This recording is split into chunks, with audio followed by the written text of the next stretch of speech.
Okay, I want to take a few minutes here to make a distinction between developmental assessment and non-developmental assessment.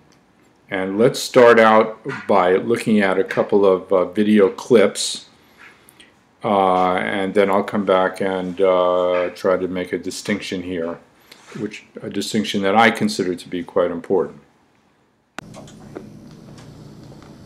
An visible displacement followed by...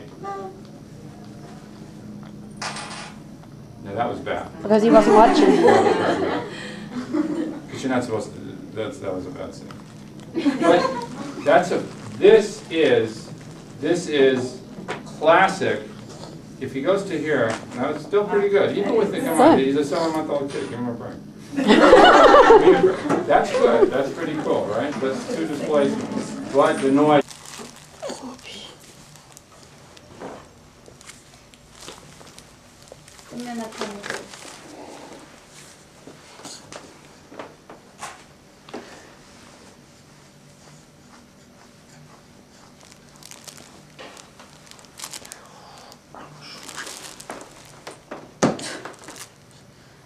Is he just flipping back and forth? Here, George. Here's this thing.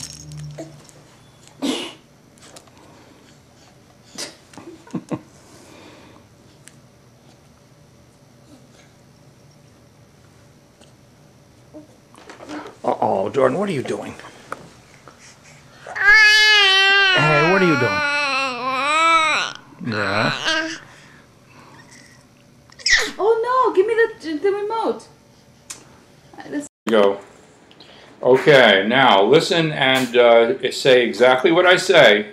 Okay. I like ice cream. I love ice cream. Mm. No, I like ice cream. I don't like ice cream. Here's another one. Can't I have a drink? Can I?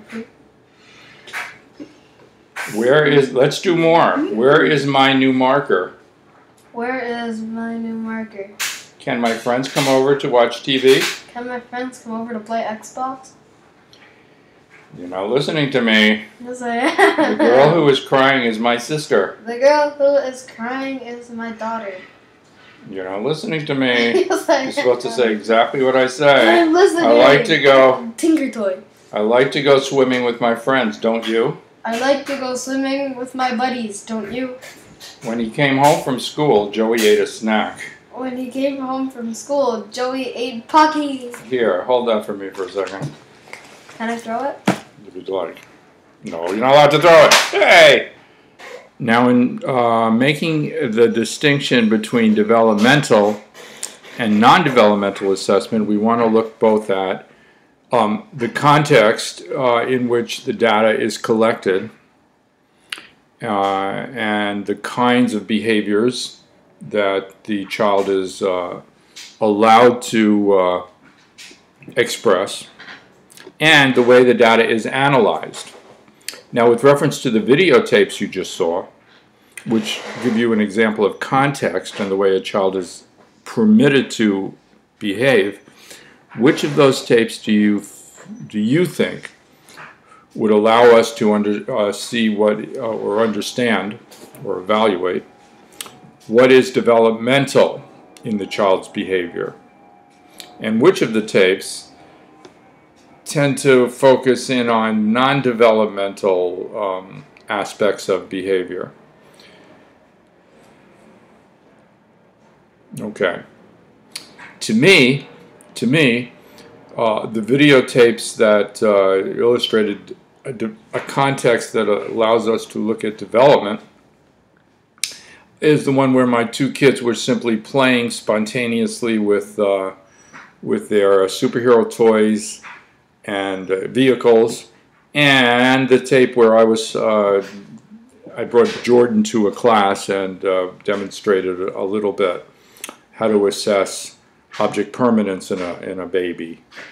The assessment procedure that seemed to me to be less developmental was the PLS demonstration, administration demonstration I performed with, again, my kid who I coerced into demonstrating for you. Now, why the difference? When we say developmental, what do we mean? When I say non-developmental, what do I mean? Now, it's not. Nothing is 100% developmental or 100% non-developmental. There's always developmental and non-developmental elements in behavior being demonstrated regardless of the context and regardless of the task. But in some situations you get a clearer view of the developmental status of aspects of a child's behavior. And in other contexts you get a clearer view of things that are not specifically developmental. Of course, I've yet to define developmental and non-developmental, so let me take a shot at it. Now, in fact, if you've had me for language acquisition and in the language disorders course, and perhaps in the earlier lectures in this, the introductory lecture in this course, I brought up the issue of development. And I made a point that's always a focus in any course that I teach, and that is there's some aspects of behavior are in fact developmental, and by developmental I mean they come from within the child or the individual. They are not learned. In fact, they are imposed on the world as opposed to acquired from the world. Now, they may be imposed and then developed during interaction with the world. For example, as the children interact with their toys, aspects of development are expressed and, in fact, undergo greater development. But developmental stuff comes from within the child, and I also use the term organization. In all of my courses, we focus in on organization, relationship making, aspects of relationship making, which I claim, with reference to Piaget's work and Chomsky's work and the work of many others, to be basically genetically founded, based on genetics of our species, and again, things that are imposed on the world. On the other hand, there are behaviors that involve acquiring knowledge from the world and expressing that knowledge in appropriate contexts, us to get a clearer view of developmental aspects of behavior, and what kind of context allow us to get a clearer view of non-developmental acquired behaviors. Well, since developmental types of behaviors, which are organizational and relational in nature, since those behaviors come from within the individual, are not acquired from out in the environment, but instead develop in interaction with the environment, but originate in the individual, the kinds of context that allow that to be expressed most clearly so that we can evaluate developmental status is a context in which the child is free to manipulate the environment or interact with the environment in a way that the child controls, so the child can express what's inside of him or her in the most natural way possible and the most generative way, that is, spontaneously and creatively, without being coerced by others. And that could be and the kinds of contexts that you see that support this with reference to children, for children, are play contexts where kids are free to play, or communication contexts where the adult is responsive to the child's intent, spontaneously expressed. Those are the kind of contexts, that is, situations, that allow us to get the clearest picture of developmental aspects of a child's behavior, that is, organizational aspects. On the other hand, non-developmental learned behaviors may be best observed in more adult-directed situations where the adult provides stimuli to children, that is, creates situations that reflect situations in which children learn things, for example, school-like situations, and either directly question children or direct or command children to perform in a particular way. Under direct questioning and direct commanding and imperative interactions, you have a sense of how the child is able to retrieve and express that knowledge that the child has acquired. And that's the clearest, situation under which non-developmental aspects of behavior can be expressed. Now, again, proviso here. Under developmentally optimal situations where development gets expressed, still learning gets expressed. You can't totally separate the two and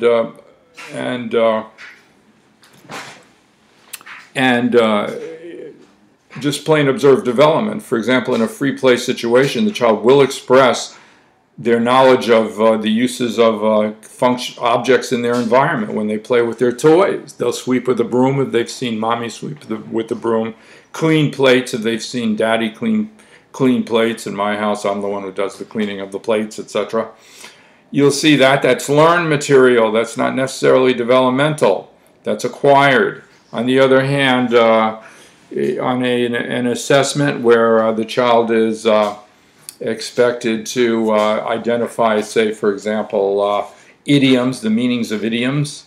Well, they may have learned the specific idioms, but to be able to think metalinguistically so that you actually the child recognizes there's both a literal meaning of something and a figurative meaning, that's developmental, even though the context focuses on something that's acquired and is non-developmental.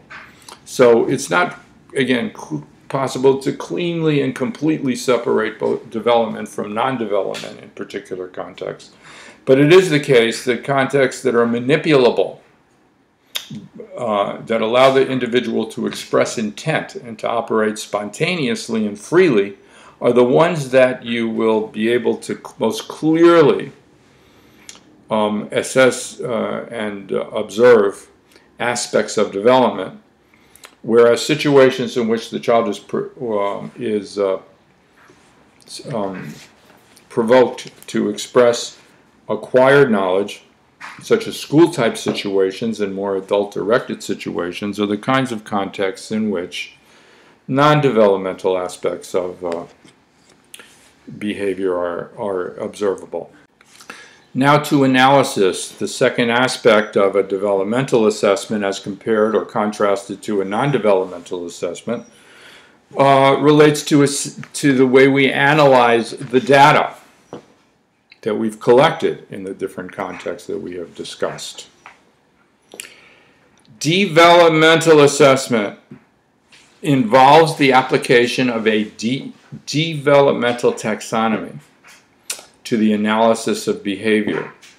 And the analysis focuses on categories of behavior. It is categorical in nature, categories of behavior.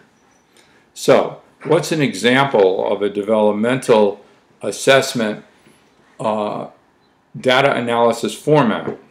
Well, I hope you have at the tip of your tongue and on the top of your mind the Leahy or Blumen-Leahy assessment that you have, procedures that you have been practicing in at least language disorders for most of you. For the two of you or three who have joined me in this particular online course, you had me for acquisition and disorders and have been practicing the Blumen-Leahy assessment procedure for a bit of a longer time.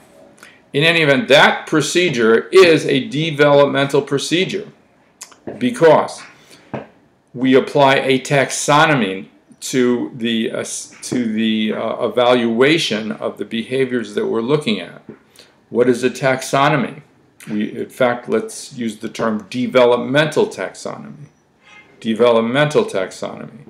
A developmental taxonomy is a set of behavioral categories, and they identify the aspects of behavior that we focus on, the parts of behavior, the types of behavior, and in general terms, categories of behavior that develop naturally in children based on research.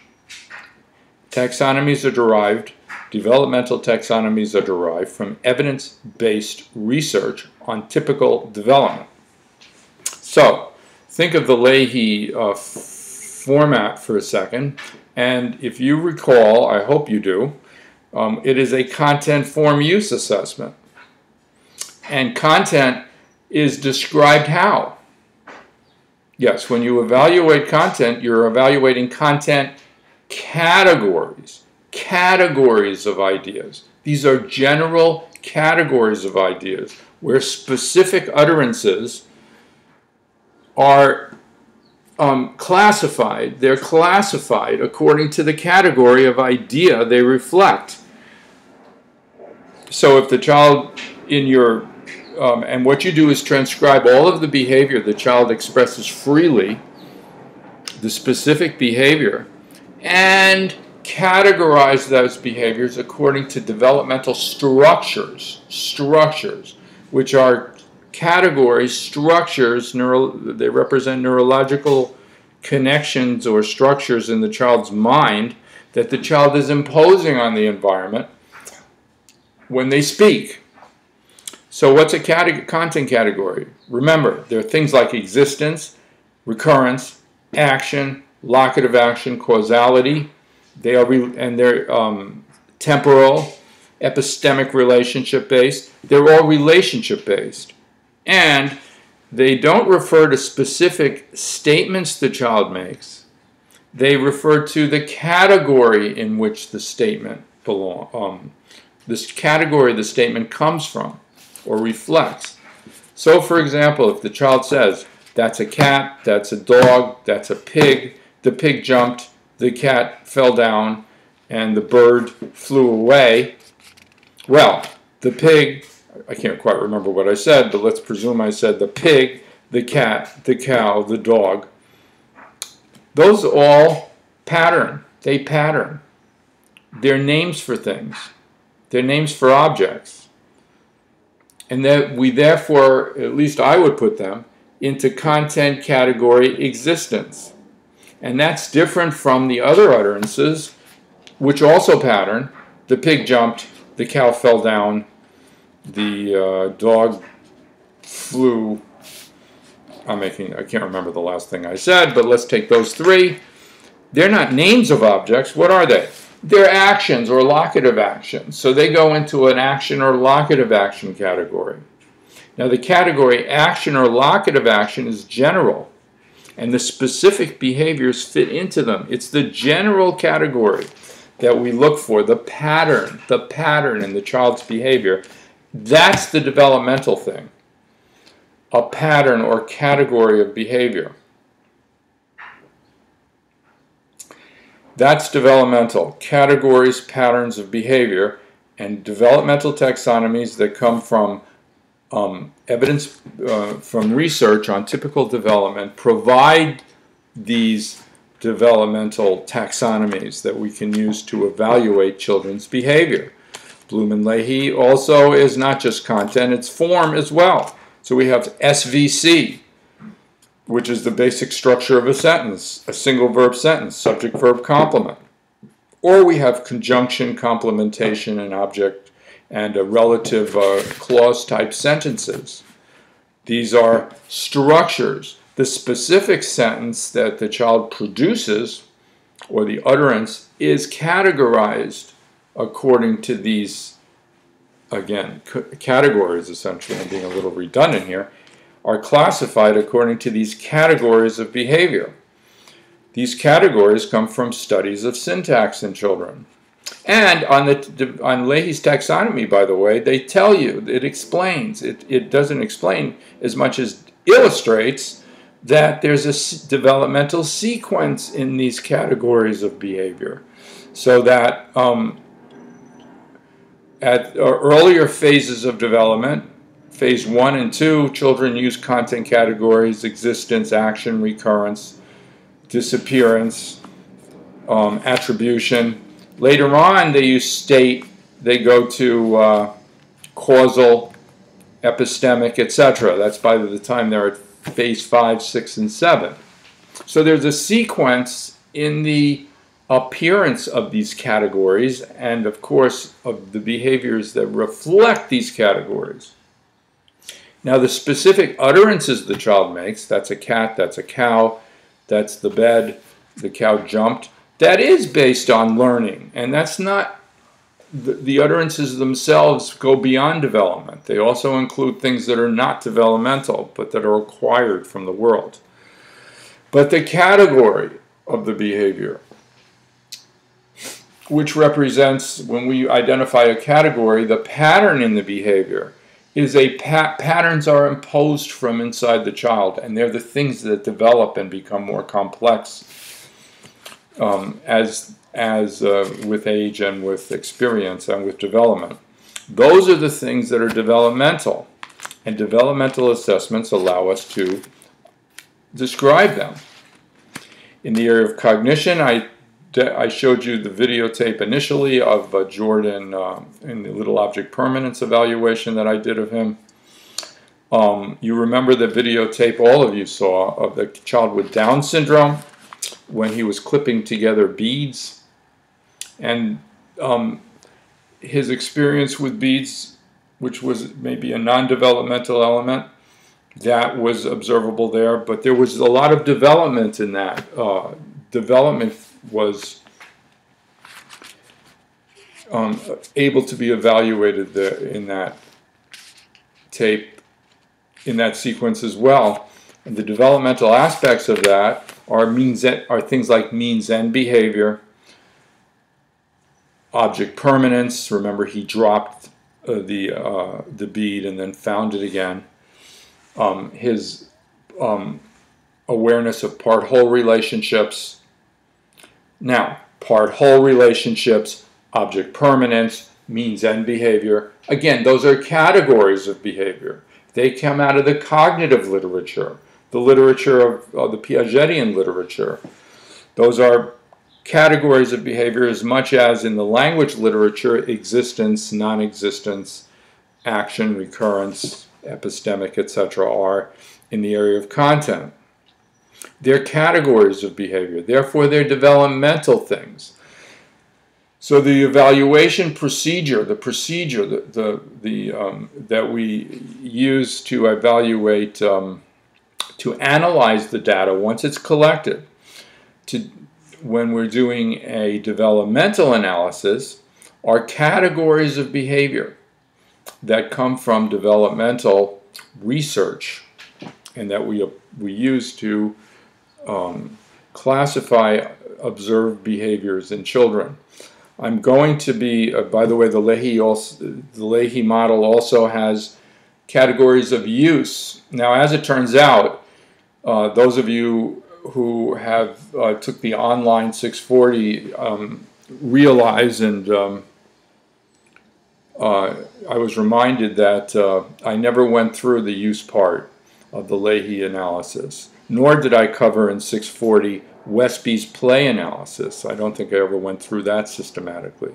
So I'm going to include for you some supplemental lecture material on the use aspect, that is the language function or pragmatics aspect of the Bloom and Leahy format. And I will identify other developmental taxonomies in that area in additional videos that you should look for that I'll be posting shortly. All of those relate to, and the Westby play video as well, all of those relate to developmental assessment. And in a dynamic assessment, you want to get a sense of the individual's, your client's, developmental status in as many areas of language as you can, and also in the maintaining factor areas, that is cognition, sensory, motor, and psychosocial. So we keep in mind we are interested in development. There was a point I was going to make, but I just slipped out of what's left of my mind here. So I'm now going to attempt to address what is, at least from my point of view, non-developmental. Also an important aspect of assessment. Now, what's data analysis from a non-developmental perspective? Well, you saw in the videotape in which I provided, administered to my child a component of the PLS 5, just for demonstration purposes. I asked my child a specific question, and my child responded with a specific response. Now I'm going to look at the analysis, the protocol sheet, and the administrator's manual, and I'm going to give 1 credit for the correct response and 0 credits for the non-correct response. In other words, I'm going to judge that child's performance against a criteria for what's right and wrong. And I stress the words right and wrong, errors, and correct responses. That's what I'm looking at in a non-developmental assessment. Not categories of behavior, types of behavior, regardless of whether I think they're right or wrong. Categories. Rather, whether the behavior is acceptable or not acceptable against a criteria that I establish for what's right and what's wrong. Or if I give you on the midterm, I ask you to define language, and I expect the response, language is a code whereby ideas about the world are represented, etc., etc. If I get that response, I consider that correct. You get your 10 points. If I don't get the response, you lose your 10 points. I judge you as correct or incorrect, not with reference to a category of behavior, but instead a specific behavior evaluated against a criterion for correct or incorrect. That is a non-developmental way to assess behavior. It's not developmental because there's nothing innate, genetically based, or imposed by the child, coming from the child imposed on the world, that's right or wrong. It's not right or wrong. Developmental things are not right or wrong. They are ways of organizing and making relationships. They are judged by others maybe to be acceptable or not acceptable, but they are just categories or types of behavior. Non-developmental things are specific behaviors. They're specific, and they're evaluated with reference to a criterion for what's an acceptable or non-acceptable specific behavior. Thus, the analysis of data can also be developmental or non-developmental, and non-developmental analyses are any analysis of behavior that focuses on the specific behavior and makes a judgment as to whether that behavior is acceptable or non-acceptable, correct or incorrect. There's no such thing as correct or incorrect in the developmental world. There's just strategies or types of behaviors or patterns in behavior. There are patterns. There are types of relationships. Now, they may yield specific behaviors that are acceptable or non-acceptable, right or wrong from the point of view of the examiner or the person who creates the test, but that person would then be operating, that person who makes a judgment whether or not the performance is acceptable or non-acceptable, right or wrong, that person would be judging in a non-developmental way. Therefore, that's non-developmental. Now, am I criticizing that, by the way? Am I taking sides? Am I saying development is more important than non-development? Well, in my heart of hearts, I do tend to side with the developmental component of assessment. as critical, perhaps a little more critical than the non-developmental, but quite frankly, and my intent is not to make a judgment, but to promote dynamic assessment and state that there's a value in both developmental and non-developmental assessment. Developmental assessment gives you a sense of what the child is bringing to the speaking or learning situation. Whereas the non-developmental thing gives you insight as to what the child has acquired already. And the specifics of the behavior that has been generated by the developmental framework. So both are important. That's my point. Both are critical. Both are developmental and non-developmental assessment is critical to a dynamic assessment. The one more point I'm going to make, and that is standard norm-referenced assessments in which standard scores are generated. The generation of a standard score is a non-developmental scoring system. It is not developmental, even though it yields grade or age level scores sometimes. It's non-developmental. Developmental scoring involves identifying categories of behavior. It's descriptive, way more descriptive, and stages or phases of development, where the child is in a natural sequence that's based on research on typical development. Standard norm reference scoring, the norm reference scoring, based on a mean and a range of scores, generated by a particular population with reference to a particular test in which the child was judged as correct or incorrect on a series of items, that are imposed upon the child and that do not allow the child to freely express behavior. That kind of scoring, the generation of a standard norm reference score, is non-developmental. Stages, phases, and categories, those are developmental.